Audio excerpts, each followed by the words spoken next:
Chapter 24. The green time had swept across the land, affecting the trees, the air, and the ground underfoot. The path that had only been suggested before was clear now.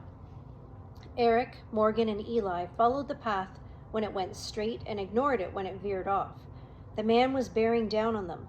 Morgan could hear his footsteps. As he tracked them, he shouted out threats, which felt sharper than arrows and more deadly. "I'll kill you. I'll eat you for supper. You can't run forever." They may not be able to run forever, but his threats did make them run faster. They crashed through groves and jumped off short cliff faces that populated the mountainside, never letting up. The canyon drew closer, and the bridge that would lead them to Missawa. When an arrow whizzed by their heads or hit a tree close by with a sharp thwack, they didn't look. They kept running.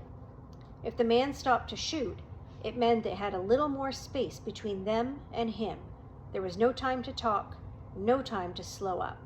"To the bridge, children," Eric shouted when they came to the base of the mountain. They sprinted toward the canyon. Morgan turned around to see the man. He was running after them, no more than 50 yards off. "Hurry!" Morgan turned back to find Eric and Eli just standing there, each looking hopeless and defeated, each staring down at the canyon. "What are you doing? He's coming!" "It's gone," Eli said. What's gone? What?" But Morgan saw what Eli meant. The ice bridge had melted away, the new warmth leaving only a portion behind, an icicle protruding from the other side. Too far away from them, too far to jump, too far to help them across. "We need to get to the wood bridge," Eric said. But there was no time, and they all knew it. The man had caught up to them while they stared into the abyss. He was standing 20 feet away, his bow in one hand at the ready, an arrow in the other. "I had the good life over the mountains," the man was panting from the chase. "You all took it away from me." He raised his bow and aimed it directly at Morgan. "That is not the good life." Eric stepped in front of Morgan. "You're mistaken." "Move, squirrel," the man said. "My name is Eric Watchus," she said, "and you suck." She turned around to Morgan and whispered, "Did I say that right?" And Morgan whispered back, "Yeah, it was pretty good." "I don't care what your name is. Move," the man said. "It's Eric for short, but you can't call me that because my friends call me that." "Are you trying to not get shot?" the man asked. "Okay," she hesitated. "You can call me Eric." "I'm still going to shoot you," the man said. Eric turned to the children and said, "Well, that didn't work." "What were you going for there?" Morgan asked. Eric shrugged. Morgan put her hand on Eric's shoulder and moved her aside. She walked forward a few steps and stopped. Morgan focused on the arrowhead at first, which was aimed directly at her chest, her rapidly beating heart. Then she looked at the man right in the eyes. Stay calm, she thought. Stay calm. She pushed the burning feeling deep down and kept her voice steady. "What's your name?" The man lowered the bow and aimed it again at Morgan. "Mason. I guess you might as well know my name before I kill you." "They call me Esquaces here," she said. "It means girl." "Good for you. Again, I don't care." "Calm down, we're just talking." "I'm done talking. This isn't a movie where you can just stall until you get rescued. Nobody's coming to save you." Eric stood beside Morgan. "You were given as much as you needed, but you decided to take more. We could have all lived together. We were living together." "Well, Eric, what you were giving me wasn't enough." Mason's eyes looked wild. That's when Morgan saw it. His body, like those of the animals she'd seen in Missawa, looked thin, emaciated. His clothing, like Ochek's, looked too big for him. He had moved away with the green time, but was starving all the same.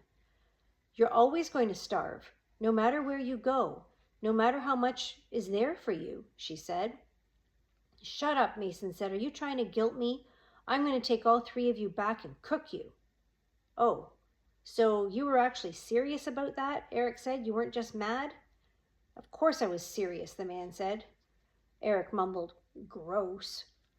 "What's your problem?" Morgan asked. "The green time is for everybody. So are all the seasons. If you don't like winter, too bad. It's like a couple of months. They've lived through it for years in a row. Just deal with it. If I can have 5 months of warmth, why can't I have 12 months of warmth? Mason asked. Because you don't deserve it. Can you hear yourself talking? Who are you to say what I deserve? What do you deserve? Morgan tried to hide the fact that her whole body was shaking. She tried not to feel her heart thumping. She looked away at the arrow and locked eyes with Eric. And then finally, Eli. I just want to be with my family.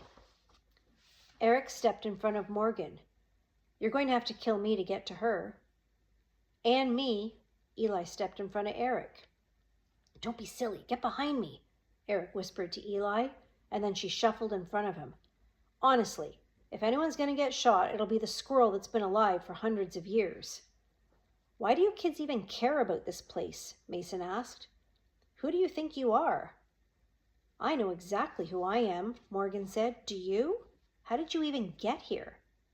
How did he get here? Morgan didn't think he would answer, but it was a mystery she wanted to solve. If he'd come through the great tree, then wouldn't he have come through Katie and James's house? Was he some random guy who found something while breaking and entering? Was it chance? You know what? That's enough, Mason said. Morgan heard the bowstring tightened as he pulled it back to touch his chin.